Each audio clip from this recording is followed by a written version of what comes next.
A pesquisa IPEC, ex-Ibope, divulgada pelo jornal O Globo neste domingo, dia 19, mostra que o presidente Lula começou o seu terceiro mandato com uma avaliação de governo melhor do que a do fascista Jair Bolsonaro no mesmo período, mas inspirando menos apoio e empolgação do que em suas duas outras gestões.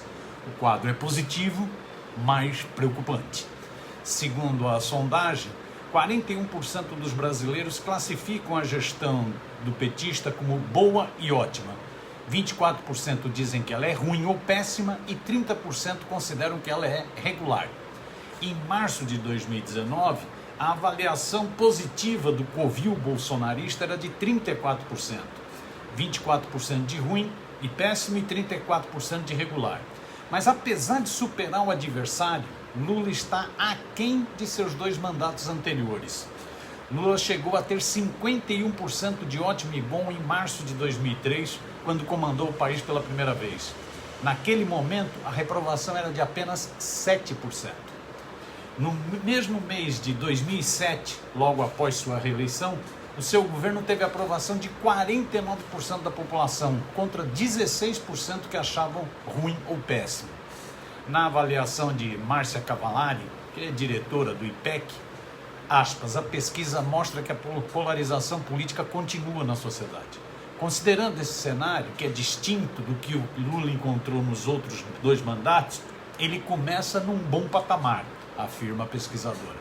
A tendência, porém, é que os resultados piorem rapidamente caso o novo governo não cumpra os seus compromissos de campanha, não faça as tais das entregas. Por segmentos de entrevistados, a sondagem mostra que o Nordeste, única região onde Lula foi o mais votado na eleição no primeiro e no segundo turno, é o lugar em que ele tem o seu maior percentual de aprovação, 53% de ótimo ou bom. Foi também onde o PT e as esquerdas conseguiram eleger governadores. Jerônimo Rodrigues na Bahia, Eumano de Freitas no Ceará, Fátima Bezerra no Rio Grande do Norte, Rafael Fonteles no Piauí e outros estados. A maior rejeição ao governo está no centro-oeste e no norte. São 31% os que reprovam a gestão de Lula. No sudeste, onde vive 4 em cada 10 brasileiros, 36% têm percepções positivas contra 26% que pensam o oposto. O início do governo Lula também confirma a dificuldade que persiste de aceitação entre o segmento evangélico. Aspas, nesse grupo que corresponde a mais de um quarto da população, são 31% os que avaliam a gestão petista como boa ou ótima, 32% que veem como regular e 32% os que classificam como ruim ou péssima. Na comparação com os católicos, a diferença é ainda maior. 45% dos seguidores dessa religião aprovam o governo Lula e 21% desaprovam. Detalhe o jornal O Globo. A decisão de Lula de cuidar dos mais pobres, enfatizada em todos os seus discursos e nas principais iniciativas concretas da nova administração nesses primeiros 3 meses, mostra-se totalmente acertada conforme a sondagem do IPEC e evidencia também a tal da polarização na sociedade. Metade dos brasileiros que ganham até um salário mínimo classificam o governo Lula como bom ou ótimo, ou seja, acima da média geral. Já na parcela mais rica da população, os ganhos mensais acima de 5 salários mínimos, a taxa de aprovação cai para 38%. Esse é o resumo. A primeira grande pesquisa sobre o novo governo serve então, na minha opinião, de estímulo a futuras ações, mas também faz soar o alerta. Não será nada fácil governar em um contexto tão adverso. No cenário internacional, o clima é de guerra nada fria entre Estados Unidos, Rússia e China, e de muitas turbulências financeiras e até quebradeiras de bancos no capitalismo. No terreno minado da economia, o Brasil segue empacado com juros pornográficos, austericídio fiscal e o terrorismo do Deus Mercado. Vide a recente suspensão do crédito consignado aos aposentados.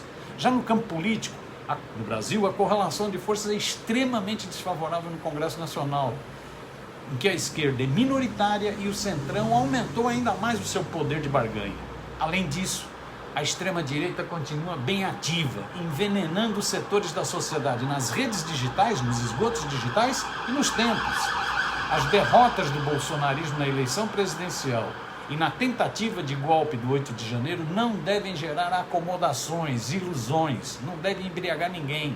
A batalha de ideias continua sendo decisiva e ainda estamos perdendo feio na guerra comunicacional. Com muita habilidade tática para garantir governabilidade e firmeza estratégica para cumprir seus compromissos, o governo Lula precisa acelerar as mudanças concretas que mexem diretamente na vida do povão. Precisa destravar a economia e precisa, isso é fundamental no meu entender, intensificar o debate na sociedade. Num grande esforço pedagógico de politização, mobilização e organização. Já os movimentos sociais, cabe a eles aumentar a pressão e apostar toda a sua energia, a sua criatividade para ocupar as ruas e as redes. É preciso mais pressão. O próprio Lula tem insistido que não há tempo a perder. Ele sabe dos enormes obstáculos no caminho do seu governo, que pode nem chegar ao fim. A luta vai ser muito intensa.